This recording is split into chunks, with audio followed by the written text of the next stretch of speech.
My name is Paul Barry. I'm a lecturer at the Institute of Technology, Carlow in Ireland, and I teach on a number of programs within our computing and networking department with a sort of emphasis on web-based and cloud-based technologies at the moment. And today's talk is an introduction to Erlang for Python programmers. And really it's for any programmer, but when I compare Erlang to something else, I typically will compare it to Python. I do have the slides available on my own web server at the Institute, and I'll leave that up for a couple of seconds if people want to either note that down or go grab them. They're an exact copy of what we're seeing here today, so some people like to have them as well. So they're there, and they'll be there for as long as they need to be, should you want to go and get them at some later point in time. Now, I'm going to start with just a bit of a disclaimer. Although I'm a Python head, I'm a Python dude, or whatever you want to call me, but I'm not putting myself forward here as an Erlang expert. I've been working and looking at Erlang for about the last number of months and looking at it a lot over the summer.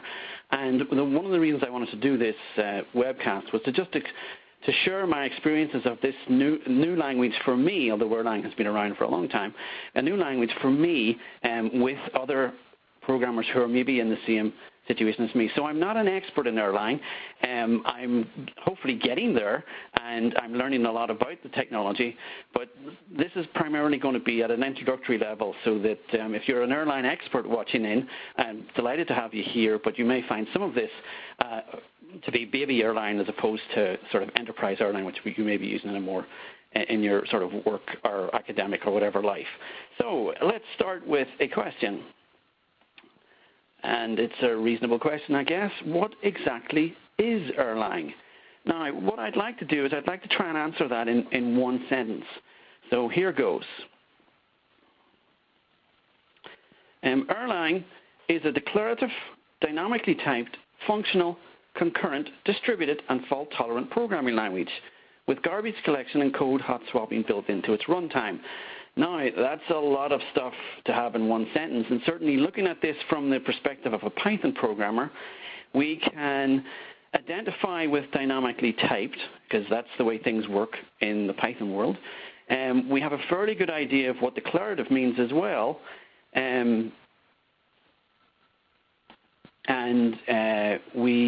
sorry, I just got a pop-up there, so I just dismissed it, so hopefully it's okay. Oh, and now my slides have disappeared. Just bear with me for 1 second while I try and rejoin the event. Do you still hear me? Oh, yes, we can hear you. You can hear me? It's just my slides. It just disappeared. It came up and... Uh-oh. Do you still have the console up, Paul? Okay, it's come back now. So sorry, just bear with me for just a couple of seconds. And let me see if I push that to audience. Click Start, it says. Okay. Okay, and push... Okay, have you seen the slide again? We can see it, yes. Slide number 5, sorry. For some reason it just died on me there. We're back up again. So again, declarative from a Python programmer perspective, we do a bit of that with regular expressions. We do a bit of that if we work with SQL. We tend not to have declarative stuff too much in Python. Functional, there's functional bits and pieces in Python. I would say that without being too general, a regular Python programmer dabbles in functional programming but tends not to do it as its main thing. Concurrent, and it depends what you mean by concurrent. We can certainly fork processes in Python. We can spawn processes in Python with the technologies that are in the standard library. Distributed tends not to be a word that we would use to describe Python, and certainly not fault-tolerant, although when you mention fault-tolerant, most people talk about exceptions, and yes, we have exceptions in Python, but I think, and certainly within Erlang, fault-tolerant means something completely different. We do have garbage collection, and we don't have code hot swapping, which is Erlang's ability to swap out code at runtime live while a system is running, which is something that is very cool. So if you look at Erlang that way, we can identify some of it. Some of it's a little strange. Some of it we have a bit of an idea of what we think it means. But certainly this is different to Python. It's a different technology to Python. So let's continue on. And let's just talk a little bit about Erlang's origins. It's actually a language that's older than Python. It was initially created in the 80s at Ericsson in Sweden, and they needed a programming language that would allow them to program their telephone switches. And they looked at a whole host of programming technologies and concluded that none of them were suitable for what they were trying to do, and they created their own. And that's where Erlang came from. So it has its origins in industry, and its origins are also in enterprise systems, so that it's got quite a heritage, even though from most people's programming radar it's something that they may or may not have heard of before, or maybe heard of in passing, but it's certainly been in existence and been used within production environments for quite a while, and as I say, from the early 80s with Ericsson. So why would you want to learn it? We all love Python, and we all love our other programming languages. If we're a Java or a C# programmer, we love those technologies. Why would we want to learn Erlang? Well, we can go over and we can chat to the guys in the Pragmatic Programmers. This is Andy and Dave, and their sort of nugget of wisdom is learn a new programming language every year. Now, we can get a little bit cynical and we can say, well, those guys are programmers, but they're also publishers, and maybe this is what they mean. Buy at least one programming book every year. Now, that's a bit of a joke, but there's maybe a bit of truth in that. But certainly there must be some other reason. Like obviously it doesn't hurt the Pragmatic Programmers or any publisher to say, look, you should be constantly learning new programming languages, but what's the real reason?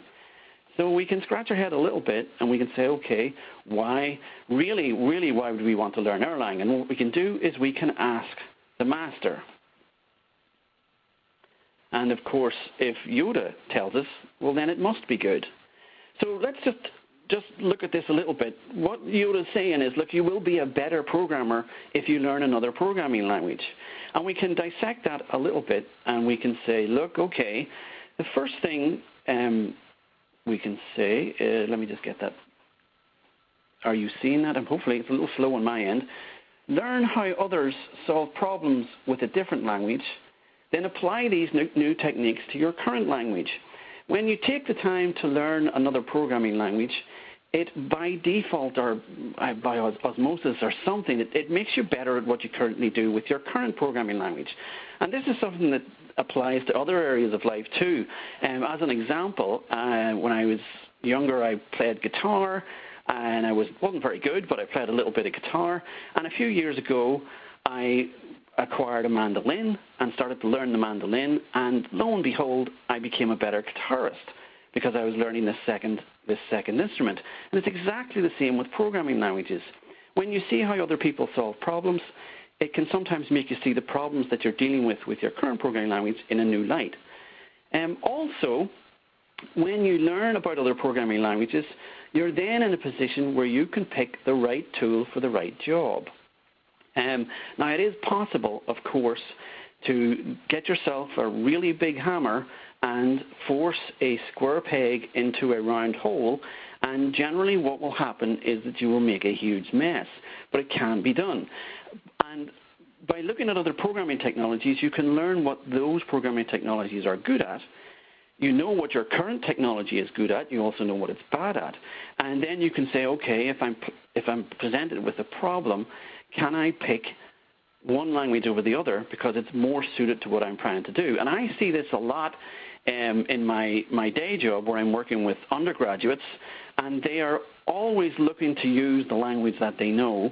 They're never looking to find out the language that's the best fit for their problem. And it's an ongoing battle to convince them that it is worth looking at other languages because it might make the problem that you're trying to solve trivial as opposed to an absolute nightmare. And as I said on this slide, you can get by with a really big hammer, but it does make quite a mess. So that sort of begs the question, what is Erlang good at? We have a fairly good idea of what our current programming languages are good and bad at. What is Erlang good at? And I'm going to answer it by looking at what Erlang really wasn't designed to do first, and then I'll talk a little bit about what Erlang was designed to do. So here's a list of things in my mind that Erlang wasn't designed to do. It wasn't designed to run in a browser. It wasn't designed to process text efficiently. It really wasn't designed to be easy to teach, nor was it designed to be easy to learn. Really wasn't also designed to build dynamic websites, because dynamic websites didn't exist when they were creating Erlang. It also wasn't designed to run on mobile phones, nor was it designed to allow non-programmers to program or to build GUI. So there's a whole load of things that Erlang really wasn't designed to do, primarily because back in the 80s, before the web really took off, these things weren't as important as they are today. And it was a different world, a different industrial world, a different academic world. What Erlang was designed to do was it was designed to build systems that never stop. Now, when you mention that N-word to programmers, the response is usually something along the lines of this. What exactly do you mean by never? Because never is a hard thing to put a number on, really. Is it forever, infinity, once a year? What do we mean by never? Now, what we can do is we can look at the Erlang community to see how they define never, and the person to talk to is the god, the sort of father of the Erlang community, and one of the original creators of the language at Ericsson, and it's Joe Armstrong. And this is taken from one of Joe's talks over at the InfoQ site, and Joe has a number of talks that are available there, and I'd recommend that you have a look at all of them. But in one of his talks, where he talks about systems that never stop, he says never at Ericsson means no more than 4 minutes downtime per year. Now, if we turn that into a number, that is the equivalent of 5 nines. So 99.999% uptime is around about 4 or 5 minutes downtime per year. That's pretty phenomenal for any system.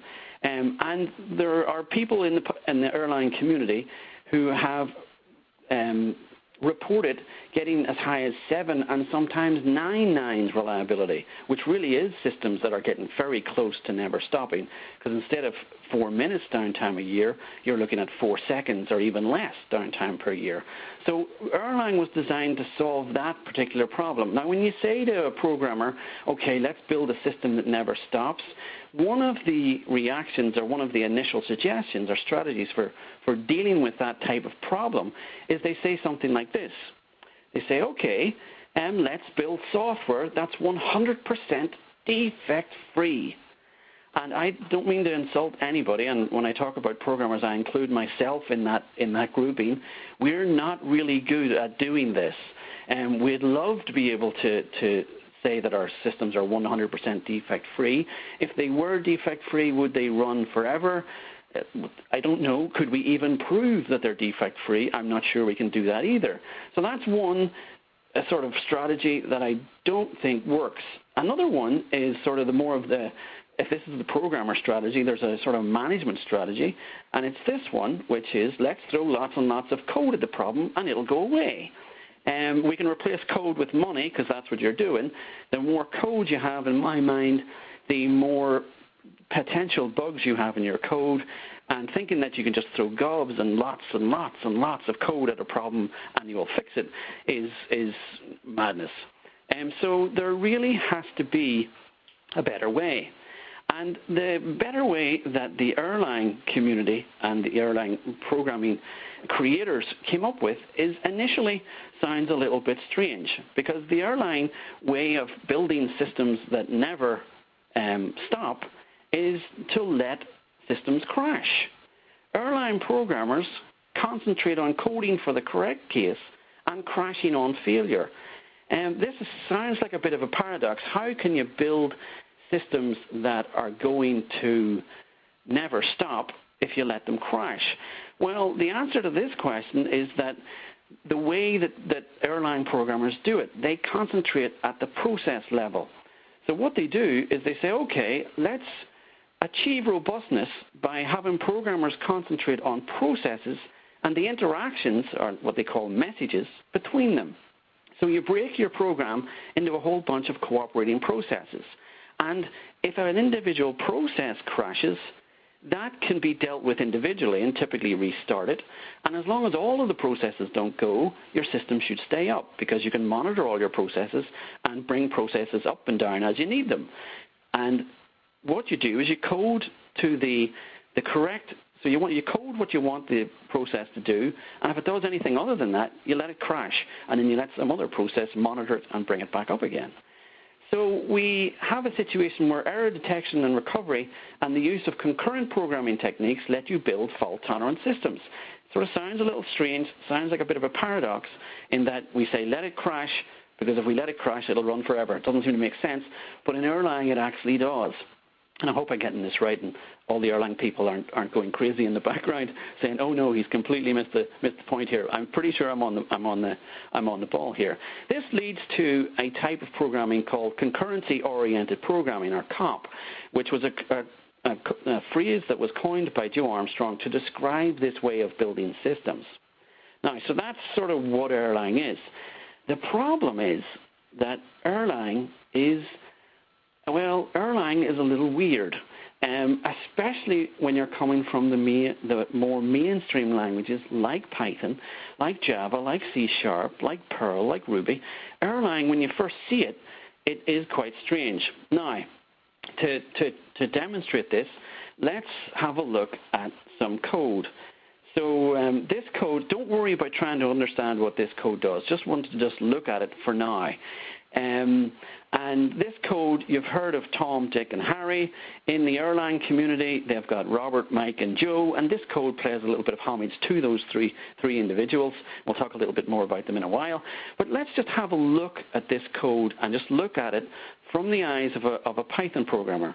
The first thing is that there is strange punctuation symbols. In Python, really the only punctuation symbol that we are used to is the colon at the end of a statement that introduces a block, and then we've got our indentation. But here in Erlang, we've got periods or full stops, depending on what side of the Atlantic you're on. We've got semicolons, and we've got commas. So there's a mixture here of punctuation in Erlang that looks strange. And we also have the use of arrows in lots of places. This symbol, which is like the arrow, if you're a CoffeeScript programmer, this probably looks familiar to you, but if you're anything else, it probably looks a little bit strange. And also, the arrow is being used in sort of different places. It looks like on that first line it's being used on the definition of a function, we think, but then it's being used for something else elsewhere, so that's a little bit strange too and a little bit weird. And there's also the use of other symbols. Up at the top there, we've got something that looks like it should be a function call, but it's got a minus sign or a dash in front of it, so it mightn't be a function call. We've also got the exclamation mark, which some people refer to as the bang symbol, and it's being used, and we've got the underscore symbol as well, which if you're a Perl programmer, and maybe you've come across it in Python as well, the underscore means a certain thing. It sort of means the same in Erlang, but certainly it's strange in the way it's being used. And then we also have our regular, all the different types of parens. We've got square brackets. In Python, square brackets mean list. Thankfully, in Erlang, square brackets mean list. So obviously that thing in the export line is some sort of list, but what that /0 means looks a little bit strange, a little bit weird. In Python, curly brackets, curly braces, we use those to surround sets and also dictionaries, but in Erlang they're used to surround Erlang terms and tuples, or tuples, depending on how you pronounce it. And then we also have our regular parens, which is used to invoke a function. And sure enough, we have what looks like the call of a function at the bottom of that code. And in fact, if we look at it for any length of time, we realize that the function is actually calling itself. So yes, it looks like things are a little strange, and certainly strange from what we're used to. Now, this is weird, let me tell you, and there's even more. So hopefully everybody's sitting down, because I'm about to introduce you to the moments that make you say, what is going on? This is very strange, and I refer to this as Erlang culture shock. So you come to Erlang, and these are the things that when you first see them, you can't believe that they're actually in a modern, industrial, and sort of popular and growing programming language. So there's 7 of these, and I'm going to run through them relatively quickly. Shock number 1 is that Erlang syntax is based on Prolog. Now, this is great news if you're a Prolog programmer. The problem is the vast majority of us aren't. The last time I did Prolog was 25 years ago, and I think I learned enough Prolog to let me get my assignment handed in, and then I promptly forgot all my Prolog. Erlang is built on a syntax that's very, very similar. And I've just got an example here on the screen. Again, don't try to understand it. Just look at it. And it definitely looks a little bit strange. We've got full stops at the end of lines. I think I've actually got a full stop missing there. Yes, I got a full stop missing at the end of that first line. It should say minus sign module, brackets howdy, brackets full stop. It's got, just looks a little bit strange. And certainly that person first last equals person Paul Barry. That looks very strange too. It absolutely means wonderful stuff if you're a Prolog programmer, but for the vast majority of us, it is strange. Shock number 2. Erlang is not object-oriented. Now, if you're a younger programmer, and by younger I mean you started programming within the last 15 years or so, you've probably been told by your lecturers and your teachers and whoever else that everybody uses object orientation and that there really isn't anything else. And then Java uses it, C# uses it, Python has got it in there, it's in Perl, it's in Ruby, it's everywhere. And to come from that environment to a language that doesn't have it is very, very strange. It's not there. Erlang is a functional programming language. It does not have objects. It does not understand the notion of objects. And it turns out, surprise, surprise, shocker of all shocks, you don't need object-oriented when you program in Erlang. And it is sort of hard to get your head around that. Third shock is that absolutely everything in Erlang is immutable. Now, we know about mutable state and immutable state in the Python world because our tuples and our strings are always immutable. Once we create them, we can't change them. But in Erlang, absolutely everything is immutable. And this is probably one of the hardest things to get your head around. And when you start to write Erlang code, it's amazing how often this one trips you up because you do it by just default. And to give you an example of what I mean by doing it by default, look at the code on the next slide. We have a variable called x, and we give it the value 10, and then we try to add 1 to x and assign it back to x again. We do this all the time in other programming languages, but that causes an exception error. And in fact, it causes a rather infuriating exception error because what the Erlang system tells you is that the value 11 can't be assigned to the value on the left-hand side of the equal sign. So it has worked out that x plus 1 is 11, but it won't then allow you to assign it back over x. Because in Erlang, everything is immutable. If you want to add 1 to x and remember the value that you've added, you have to assign it to a new variable. So y equals x plus 1 will work, but x equals x plus 1 won't. And it's amazing how much this trips you up. It certainly has tripped me up a lot. The reason for it is that sort of thinking, let me just step back 1 second. The equal operator, which we would call the equal operator, doesn't really mean assign in Erlang. It means match or bind to. Again, if you're a Prolog programmer, this is absolutely the way things work for you. It doesn't work that way for the rest of us. The reason for it is that it reduces the likelihood of side effects. Destructive updates in Erlang are forbidden. You cannot do that. You're not allowed to do that. And also, to sort of make things with an added twist, variables have to be declared with a uppercase first letter. So X, capital PID, capital FUNC are all valid Erlang variable names. And once you assign a value to them, you can do nothing else to them but use them. You can't change them. Now, shock number 4. There are no built-in looping constructs. So your favorite for statement, which we all love in the Python community and in other programming languages, and our while statement just aren't there in Erlang. They do not exist in the basic language. Now, that begs the question, how do you loop? If we don't have, and this guy's not the only one laughing, how do you actually loop if we don't have for and we don't have while? Well, there's a couple of ways to do it. The first is with list comprehensions, which we are familiar with in the Python world, where we take a list and we then use that list in a comprehension to produce another list. So here we're taking a list, it's got 4 integers in it, and we are taking each of those integers, multiplying them by 2, and creating doubled. And the code in Erlang and the code in Python isn't that much different. It's just a couple of different symbols. Instead of the word for, we've got double pipe symbol, and instead of the word in, we've got a backward pointing arrow. But it's essentially the same thing. A doubled takes its values from x multiplied by 2, such that x takes its values from a list.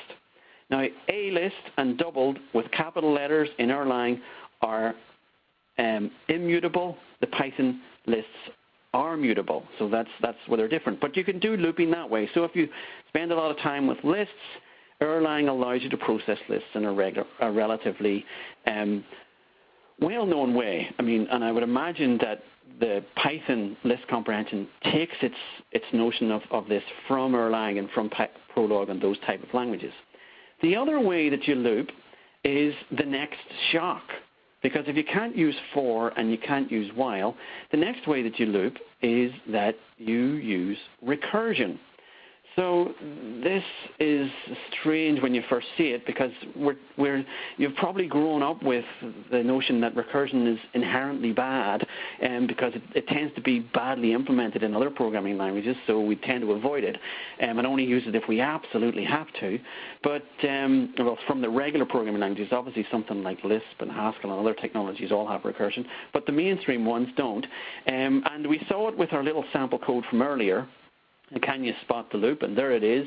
It's where we call the function itself as the last statement in the function, and that restarts the loop again. So that takes a while to get used to, but that is how you loop in Erlang. Shock number 6 is that strings are stored as lists of integers. Now, so strings aren't strings. They're a list of integers, and the integer values in the list correspond to the character code for the character in the string. When I first saw this, my comment was sort of not unlike this. It was like, sweet mother of all things Erlang, whose bright idea was that? I mean, this is very, very strange, especially in my background is Perl and Ruby and Python, where strings and textual information and data is so easy to work with. To suddenly come to a language where strings are treated as lists of integers was very, very strange. Now, that's the way it works in Erlang, and you just have to get over it. But you can certainly discuss and describe how it probably happened that way, and that when Erlang was created, processing textual data wasn't really the goal. Processing the data that was flying through Ericsson switches and their high-end switches was the goal, and it wasn't textual data, it was binary data. So Erlang is absolutely incredible at processing binary data and just not as good at processing textual data in the basic language. There are some technologies in the standard library that allow you to work with strings in a better way, but as a basic language, it's a bit strange. Finally, the final shock is that, hopefully that's going to come up. There you go. There is no if-then-else statement. Now, that's maybe a tiny bit of a white lie, because there is in Erlang if and case expressions, but they're kind of weird, and they don't work the way you expect them to work based on your knowledge of if and else in other programming languages. So taken all together, although 7 shocks sort of leave you looking like the guy in the picture from the start of the list. Shocked. I mean, how come this is the way this works? Well, Erlang is different. And you know what? I found that with enough pig-headed persistence, weirdness can be overcome. So you have to just accept that this is the way that Erlang works. And once you understand the way it works and you are able to work with it, and understand it, all of these shocks seem to sort of melt away, and they tend not to be as shocking as they initially were. But certainly when you see them for the first time, you're rolling your eyes up to heaven and you're saying, what is going on here? I've moved to Never Never Land. So next question you probably has is, okay, who do I call if I want to get help to learn Erlang? Well, I'll describe what I did. Of course, having had a cheap shot at the Pragmatic Programmers earlier, what I did was I went and I got the book from the Pragmatic Programmers, which is Joe Armstrong's Programming Erlang. It was written in 2007, and it was the book that sort of launched Erlang in most programmers' consciousness as a language that was up and coming. It's an excellent book written by a very, very bright man, a very, very smart man. Like Erlang is fabulous technology, and this book is great. And I started going through it, and I got about halfway through, up to about chapter 11, and then I got stuck, and I sort of wasn't able to go any further. And what was happening was that some of the stuff is at a high level, some of it at a lower level, and I just wasn't getting it as much as I would have liked. So what I did was I had a look around, and sure enough, I found another book. And this one is from O'Reilly. They'll be glad to know I'm pushing one of their books. And it is the Cesarini and Thompson book, Erlang Programming. It was written a couple of years after Joe's, and it is also an excellent book. And the difference between the two is that this book is much better at the details and giving you a very thorough grounding in the details, whereas Joe's book is much better at giving you a bigger picture. And the two books actually complement each other. And what I was able to do was, again, I went through about half of this book, and when I got to the point where I was feeling kind of comfortable, I went back to Joe's book and started going through it again. And that's how I learned Erlang, obviously playing with code and playing with the sample programs and trying the exercises. The exercises in this book, some of them are just, for want of a better word, brutal, but they really do stretch your mind, and they do turn you into a competent Erlang programmer, which is why they're there. So Erlang is not a language that you spend, you go and do a 20-minute tutorial and you're able to do something, you're able to be dangerous with the language right away. Erlang is a language that you have to study. You really have to sit down, you have to look at it, you have to study it. It works differently to the way you expect it to work. You have to learn how it works, and it takes time. It's not something that you can do really quickly. Obviously, I believe that it is worth it, but that's something that you have to know if you're going to decide to learn Erlang. You're looking at a bit of a commitment. There's lots of help online, of course, and there's the main Erlang site. There's the Try Erlang site, which allows you to try out Erlang in a little browser window without having to install Erlang. Other documentation is Learn Some Erlang for Great Good, which is essentially a book online where some guy describes his learning experience and talks about the technologies. There's the Erlang Factory, which is the Erlang conference, which is every 6 months, and it typically seems to be every 6 months in North America and then in Europe, and it cycles between the two. And the great thing about their conferences is they put everything up online, so you can go download the slides, watch the videos of the presenters and learn stuff that way. And I find there's an awful lot of good stuff there. And there's also the InfoQ site. So there's lots of help there when you decide. And Erlang also has some unique characteristics, which is sort of more to do with Erlang culture. This is sort of, it might even qualify as another shock, but Erlang was actually banned by Ericsson in 1998 for not being open enough. So the organization and the company that sponsored its creation turned around and banned it. And at the time, the way it's told, the way the story is told, and I'm obviously telling this second-hand or maybe even third-hand, is that the suits or the management types in Ericsson decided that they wanted to concentrate their software development on more open technologies, and they opted for Java, and they turned around and banned almost everything else, including Erlang. So it's sort of, what that meant was at the time, the Erlang people had nowhere to go other than to, a lot of them actually left Ericsson, some of them have since come back. But what they did was they actually convinced the Ericsson management to open source Erlang at that point. They said, look, if you're going to ban it, can we open source it? Erlang management said yes, and Erlang was launched into the world as an open source project. And since then what's happened is they have unbanned it. You can now use it in Ericsson because even though it was banned, the people in Ericsson continued to use it because they had a lot of code written and a lot of code that they needed to write, and they'd already worked out that Erlang was the technology that they wanted to use. So it was used quite a bit. And this is just in spite of the fact that it's one of the few programming languages that actually has its own movie. You can search for the Erlang movie and you'll get taken to Google Video. It's also, parts of this are also on YouTube and other places. And there's Joe again, a much younger Joe, and a Joe who obviously enjoys his stripy sweaters. But this is Joe taking part in the Erlang movie, where they tried as a technical team to convince Ericsson management that Erlang was the way to go. And they created this movie, this promotional movie, which you have to see to believe. There's actually this is a shot from the full one, which is about 12 minutes long, and it's got Joe, it's got Mike, and it's got Robert, and they are the stars of the movie. And there's actually a version of it on YouTube where they cut out all of the in-between talking and just have the guys on the phone. And you'd swear it's something that had been done by Monty Python, even though it hasn't. And it is part of Erlang culture and folklore, and worth having a look. And it actually has inspired a whole host of other movies, and there you can see that the Erlang people have been inspiring Hollywood for years. So there's a bit of culture and there's a bit of community, and it's all good, and it's all good natured. So this is obviously all great, but the question is, how exactly do I use Erlang to build a fault-tolerant system? So I mean, we've already seen that there's a lot of shocks in the language. It's weird, it's different, it does things in not a standard way for the vast majority of programmers. So how do we actually build something that's fault-tolerant? Well, it turns out that what you need to know is not an awful lot. There's really only 3 things that you need to learn. The first is you need to be able to create a process with spawn.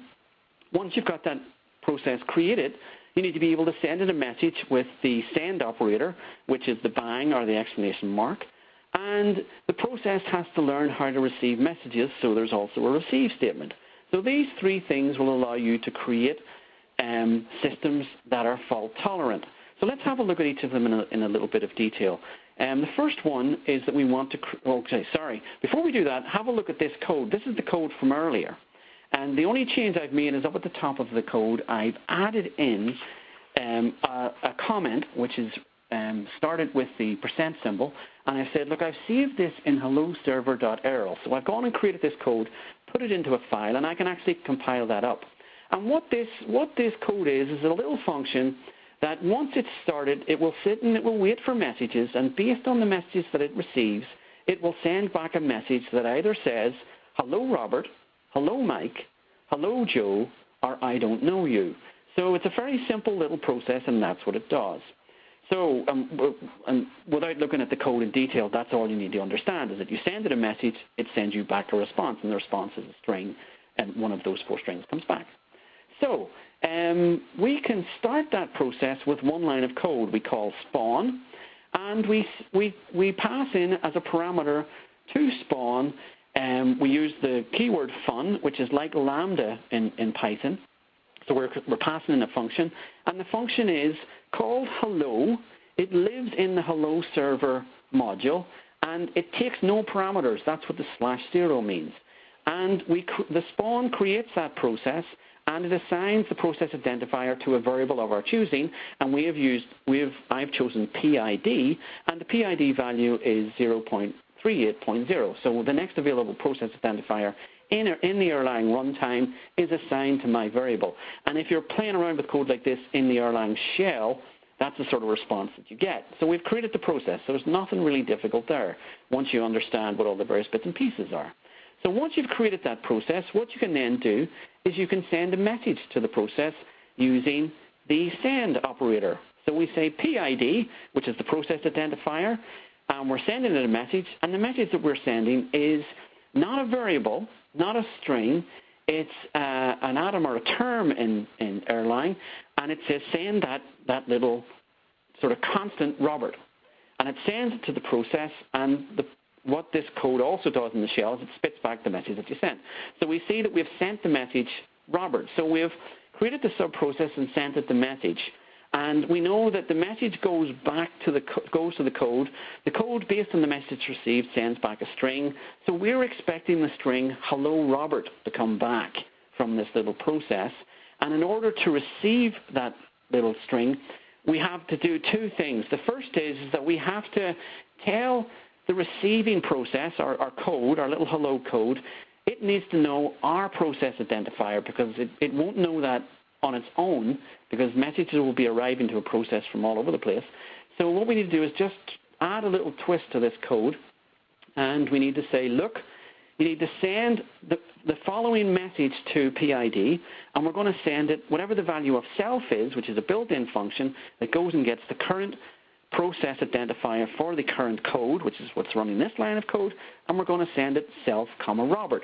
In this case, it takes process identifier 31, it sends it off to process identifier 38, it sends it the little token or the term Robert, and we're expecting to get the string hello Robert back. In order to get something back, well, we have to receive it. So we use the receive statement, and the receive statement will, and once the message has arrived, the receive statement will collect it from what's called the Erlang mailbox for the process and allow you to process it. So we can use receive, and what we do is we put it all together, and we see if we can communicate with this code. So what we've sent, if you remember what we've sent from a couple of slides back, we've sent the process identifier and we've sent the little token, and we're looking for something that matches that. And sure enough, there is a line of code that matches. In our little hello function, we've got a tuple that's got two things in it, and the receive statement on the line before goes and looks in the mailbox for this process. If there's any messages waiting, it pulls them out and it tries to match them against some of these what they call clauses.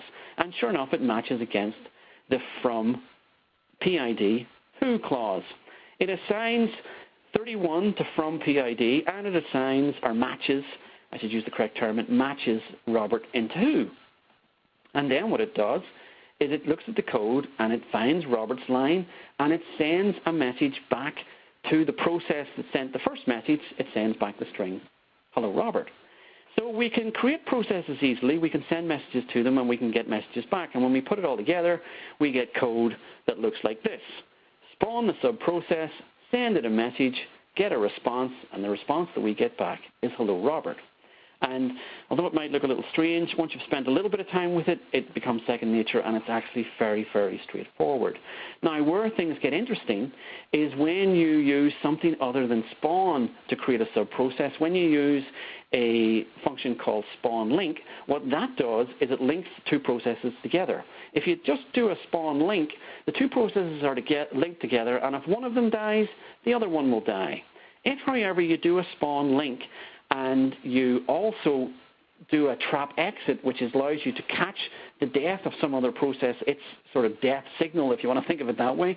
When the process dies, any processes that it's linked to get a message to say, I have died.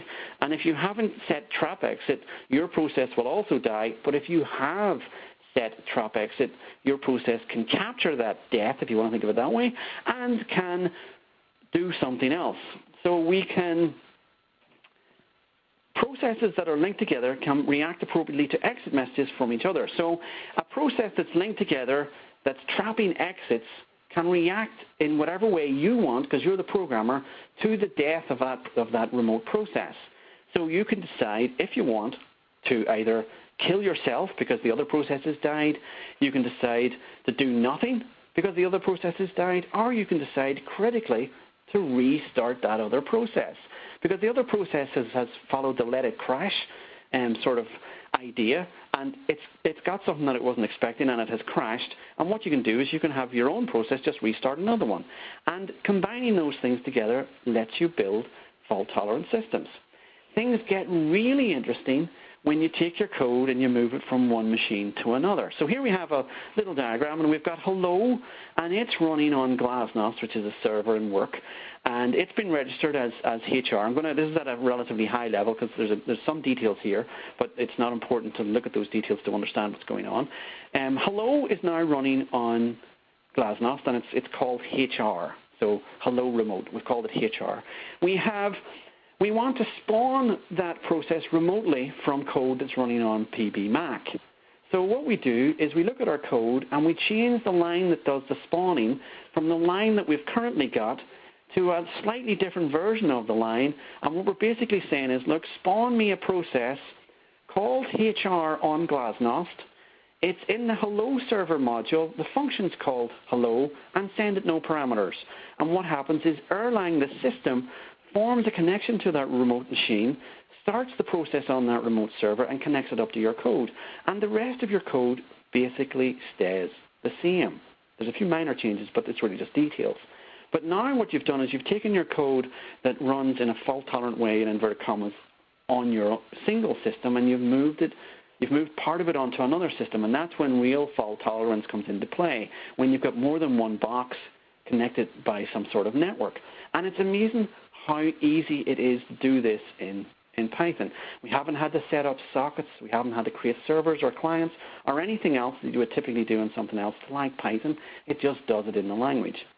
Now, over time, of course, you end up repeating an awful lot of your process management code, which brings me to the current book that I'm working through on Erlang, which is a book from Manning, and it is Erlang and OTP. OTP is the Open Telephony Platform. It's a set of application frameworks for Python that they have telephony in their name, but they really are a set of frameworks and patterns for building distributed multi-process concurrent systems that have fault tolerance. And what you do is you take your specific code and you plug it in to the OTP framework, and you get all the benefit of all the wonderful things that are in OTP. As I say, I'm working through this book very slowly because there's a lot of stuff in it. It's a great book, and really you'll get more from it if you've spent a bit of time with Erlang first, although it does have an initial chapter that covers the basics of the language in a very good way, actually. But OTP is really the jewel in the crown when it comes to Erlang. When you build a fault-tolerant enterprise-level system in Erlang, you're doing it in OTP, which comes with Erlang. It's part of the distribution when you download it. And obviously, you can get Erlang for all the popular platforms. You get OTP with it. So as you get more comfortable with building systems, you can actually do more with less code because you're taking more stuff out of OTP, and it's just wonderful. So another question. Okay, this is great, but how come no one is using it?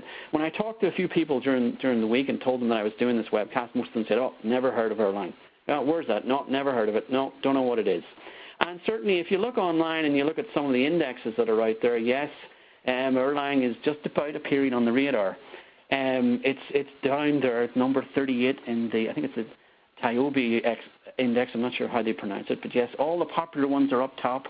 As you would expect, Java, C, and C++. And Python's down there at number 8. But Erlang is sort of down at number 38, so it's way down there. But I don't think that's probably more of a marketing thing than anything else. It does get an inclusion in Bruce Tate's rather excellent 7 Languages in 7 Weeks, which again is another Prague Prog book. The chapter in the book on Erlang is very, very good. I think you'll get more from it if you've looked at Erlang already yourself, and then go into that chapter because he has some excellent examples. But it's in there as one of the up-and-coming 7 languages that Bruce thinks people should be looking at, and I would certainly also say that that's something that people should spend time on. It's used in a lot of places. In telecoms, obviously, it's a big presence. Ericsson, Motorola, Vodafone, BT all have Erlang groups and have a big investment in it. It's on the web. You'll find it in data. CouchDB is written in Erlang. RabbitMQ is written in Erlang, and Amazon SimpleDB is written in Erlang. So you may already be using Erlang and not actually know it, because these systems are very popular.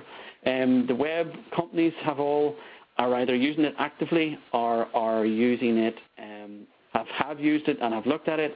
Facebook Chat runs on Erlang, and the other big names have also spent time with the language and have active projects. So again, it might be that the vast majority of people haven't heard of it, but it's certainly there and it's certainly coming up. And it also is big in the gaming world. Muchi Media are big Erlang users, and this is just taken directly from Wikipedia. Muchi Media is the world's largest browser-based games network with more than 140 million monthly active users, 15,000 games, and nearly 40,000 publisher websites. So this is a company that provides gaming services and ad services and all types of things to the gaming world, and the infrastructure that they run their systems on is written in Erlang. And they actually have a framework or a technology called multi-web, which allows you to build an enterprise-level and highly scalable and highly efficient web service with their multi-web technology. And again, the CTO there, or CEO, has some excellent Erlang talks that I would recommend people have a look at. And that's big, but it's not as big as the next guys, which is Demonware, with their Call of Duty technologies and a bunch of other games as well. This is a huge Erlang shop based in Dublin, although they're part of the Activision and Blizzard group of companies, and they use Erlang as a way to scale their online gaming services to the general public. And what's interesting about Demonware, and again there's an excellent Erlang factory talk on this, is that at the back of their system they've got this front end that's sort of Erlang that's scalable and talking to millions of people, and at the back end they've got Python processes. So the Erlang system has got Python processes that it does sort of some of the legwork, and then Erlang sort of handles the communication. So it's huge. And if you look at the talk, Malcolm's talk, there's some staggering numbers that they're able to achieve with their Erlang system. So another question after all of that, is Erlang worth learning? Well, my contention would be that yes, it most definitely is. I think and because it is so weird and different, it's very, very instructive to see how other people do other things and to apply it. As a trivial example, since working with Erlang, I found that I'm using list comprehension much more in Python than I ever would have, and the amount of code that I'm writing has reduced as a result. So, I mean, it is making an impact on my day-to-day Python work. And, of course, I haven't touched on everything. There's a whole bunch of other things. There's Fun with Fun, which is the Lambda technology. There's bit strings and the bit syntax technologies that's in Erlang. If you have to use bit-level data for anything, Erlang is absolutely wonderful in this area and be highly recommended. There's Erlang term storage and disk-based term storage. It's sort of like Erlang's version of Pickle, if you want to think of it that way. Live code updating, you can actually change code while it's running. There's a distributed database that comes with it. The standard library is good, and it also has a central archive online that allows you to look at what other people have done, share and swap and download code. Now, there's also a very friendly community. There's the Erlang Questions mailing list, which is a good one to lurk on and just watch what people are asking and talking about. And certainly any time that I've interacted with that list, it's been nothing but positive. And I would recommend the Erlang community to anyone. And Python is already a pretty friendly community. Erlang is just as friendly. Nice people. And my final slide is my last slide, which is, okay, folks, I'm done. My voice is about to give out, and I'd like to ask if there's any questions. Hi, Paul. We do. We have quite a few questions. They are in the QA tab. Would you like me to read them, or can you see them? Hang on 2 seconds. Okay.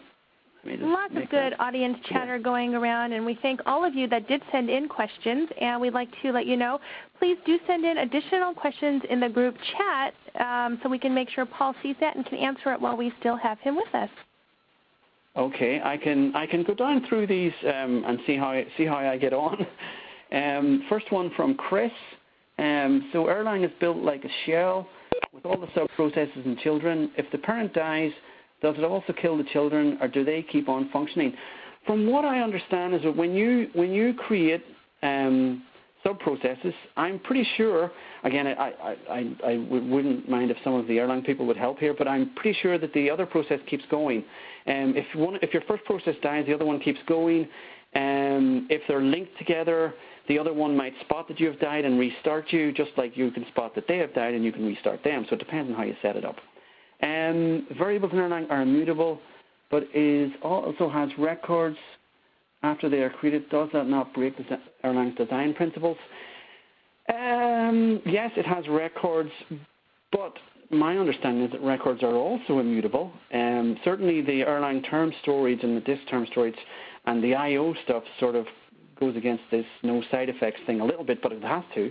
But I would imagine that where the design principles are a little bit dodgy, people have generally stayed away from them. So it's not perfect. It's not a perfect language, but it is it is, for the vast majority of your data types and your data variables, keeping them immutable actually works out to be the right way to do it. What are commercial systems built with Erlang, and why was Erlang adopted versus other languages? I talked a little bit about some of the companies and projects that are out there. My understanding is that the reason for adopting Erlang is its scalability. It's got brilliant scalability, its efficiency, and the less amount of code that you have to write to do the same thing. There's a lot of stories, and Multimedia is one of them, where they started to build with C++, got stuck, and then moved to Python, got stuck, and then moved to Erlang and solved their problems. And there's a bunch of those that are out there. So scalability and maintenance and efficiency and the amount of code that you have to write tend to be the big reasons for looking at it. What is the Erlang equivalent to Python priority queue? As the author of Head First Python, I'm embarrassed to tell you I don't know. So I'm not even sure what a priority queue is, so it's something that I'm going to go look up as soon as I'm finished this talk.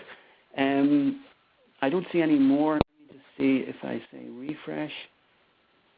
Am I going to see some more? I can read you a couple that are coming in as you're speaking.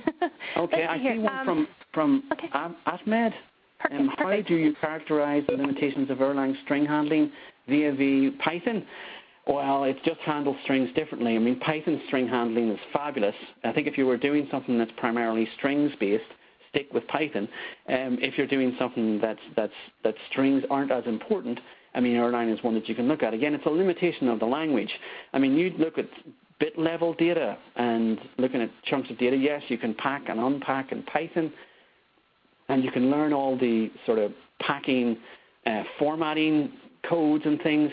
But when you come to work with binary data in Erlang, it's completely different to Python, and it is absolutely a breath of fresh air.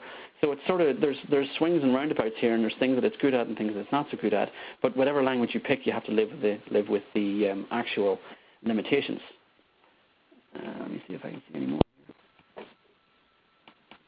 I can't see any more. Do you want to call some out to me, please? Sure. We have, let's see, a question from Chris. Chris asks, with looping, with recursion, does a closer look at memory stacks and heap have to be monitored more?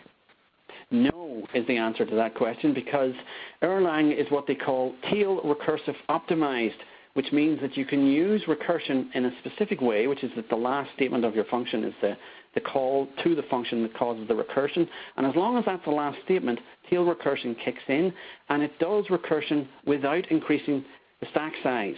So you can, like I had a little example piece of code where I created 10,000 processes, and I sent those 10,000 processes 10,000 messages in order. So that was 100 million messages, I think, and it took Erlang about 5 minutes, and I just didn't notice from my obviously my computer was busy, but it wasn't like the computer sort of fell over. If I was trying to create 10,000 processes in Python, I hoped that I would know enough not to actually try. So it does it it does it in a highly optimized way, and memory is not an issue when it comes to recursion. Perfect. And then we have a question from Ali and Andre, and it's very similar. They are both asking, what are Erlang's caveats and downsides, and when should they consider not using it? Oh, what I would suggest to answer that, they may want to do some searches on Google, because there are some people who have gone to and certainly in the Erlang questions mailing list, there are some people who have gone to great lengths to detail what they like and don't like about Erlang. When would you not use it? I mean, I've already talked about strings. There's obviously going to be areas where you wouldn't use it. If you require something that has to scale to millions of users, if you require something that has to be distributed, if you need really, really good efficiency, and if you need fault tolerance, well, then you need to consider Erlang. Now, what people might say is they might say, well, I'm doing web application development with Django and Python, and I don't really need to make sure it never stops.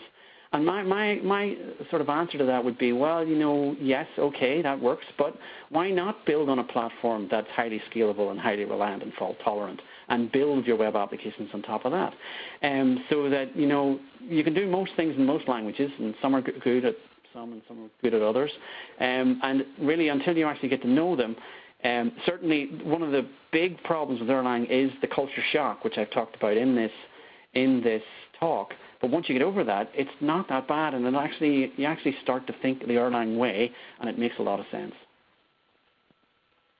All right. Paul, that's all the questions I see that have come in. Did you want to conclude with anything additional for our attendees today?